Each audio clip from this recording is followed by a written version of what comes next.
Friends, आज हम topic discuss करें क्लास 12 से और जो चैप्टर लिया है वो इनवर्स ट्रिग्नोमेट्री।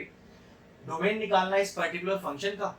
अब sine inverse, cos inverse, tan inverse और इनके जो रिवर्स हैं कोसैक इनवर्स, सैक इनवर्स और कॉट इनवर्स, सबके डोमेन आपको वैसे याद ही होने चाहिए, क्योंकि क्वेश्चन में ये वेटेड 1 से लेके 2 नंबर का है, तो आप वो वैल्यू निकालना तो नहीं सीखोगे। आपको तो डायरेक्ट पता होना चाहिए कि साइन इनवर्स में जो x का डोमेन है वो कहां से कहां तक का होता है।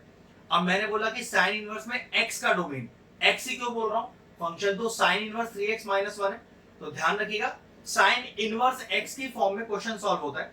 और साइन इनवर्स x के डोमेन जो होता है, साइन इनवर्स x का जो डोमेन होता है वहां x की वैल्यू हमेशा -1 से और +1 के बीच में ही लाई करती है। ये बात याद रखने का पार्ट है। इसको यूज करते हुए मैं आपको साइन इनवर्स 3x - 1 का डोमेन निकालना सिखाऊंगा। अब सबसे पहले डोमेन बता देता हूं क्या होता है। वैसे तो ये टॉपिक 11th क्लास में सीखा हुआ होना चाहिए, लेकिन अगर नहीं भी पता है तो बिल्कुल अभी बताता हूं। डोमेन का मतलब होता है कि आप यहां पर x की ऐसी क्या वैल्यू पुट करो जिससे कि आपका पूरा फंक्शन कभी भी इनवैलिड ना हो, हमेशा डिफाइंड हो जाए। और इनवैलिड होने की दो कंडीशन है कि आपके क्वेश्चन में जो रूट है उसके अंदर कभी नेगेटिव साइन ना आ जाए। समझ लीजिए, अगर आपके क्वेश्चन में रूट है तो उसके अंदर कभी नेगेटिव साइन ना आ जाए। दूसरा, अगर आपका क्वेश्चन फ्रैक्शनल फॉर्म में है तो उसके डिनोमिनेटर में 0 ना आ जाए। ये दोनों केस छोड़ दें तो इसके अलावा किसी भी वैल्यू पर आपका फंक्शन कभी इनवैलिड हो ही नहीं सकता।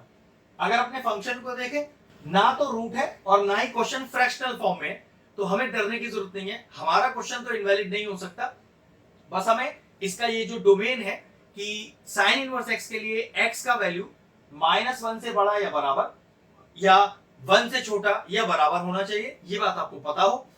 इसको यूज करते हुए इस पर्टिकुलर फंक्शन का डोमेन निकालते हैं। अब लॉजिक क्या था, अगर क्वेश्चन साइन इनवर्स x होता तो x का वैल्यू -1 से 1 के बीच में लाई करता, लेकिन मेरे पास x थोड़ी ना है, तो मैं कैसे लिखूंगा कि 3x - 1 बड़ा है या बराबर है -1 के, लेकिन बराबर है या छोटा है 1 से। लॉजिक है ये, मतलब आप इसको x की तरह ट्रीट करोगे और लास्ट फाइनल आंसर में x का ही डोमेन आएगा, मतलब x से कहां लाई करता है वो आपका फाइनल आंसर होगा। तो 3x - 1 जो एक्चुअल में मेरे फंक्शन का x है, मेरे फंक्शन का एंगल है, वो -1 से +1 के बीच में लाई करता है। चलिए यहां से -1 हटाइए। अगर -1 हटाना है तो क्या करूं, इधर भी +1, इधर भी +1, इधर भी +1, तो देखो -1 + 1 लेस देन इक्वल टू, फिर +1 लेस देन इक्वल टू और फिर +1, तीनों में +1 +1 +1 कर दिया। तो देखो इसका फायदा क्या हुआ, ये -1 +1 तो चला गया, तो कितना आ गया आपके पास, ये आ गया 0, 3x और ये आ गया 2। लेकिन अभी भी 3x लिखा हुआ है, चाहिए तो आपको x, क्योंकि डोमेन है ना, डोमेन तो x की वैल्यू को बोलते हैं, जबकि वहां पर तो 3x - 1 लिखा है।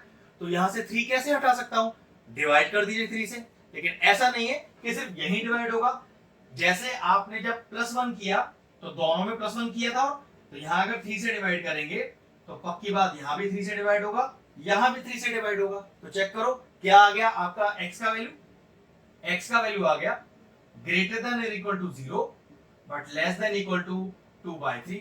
तो ये लीजिए, डोमेन x की वैल्यू को बोलते हैं, x का वैल्यू आ गया।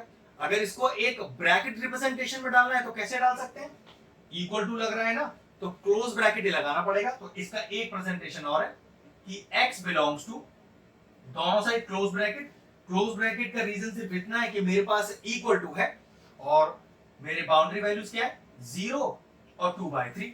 तो ये लीजिए, इस पर्टिकुलर क्वेश्चन का जो डोमेन है वो 0 से लेके 2/3 और 0 और 2/3 दोनों के दोनों इंक्लूडेड वैल्यूज हैं, इसलिए मैंने यहां पर क्लोज ब्रैकेट रखी हुई है। ये क्वेश्चन फिनिश हुआ, वीडियो फिनिश करते हैं।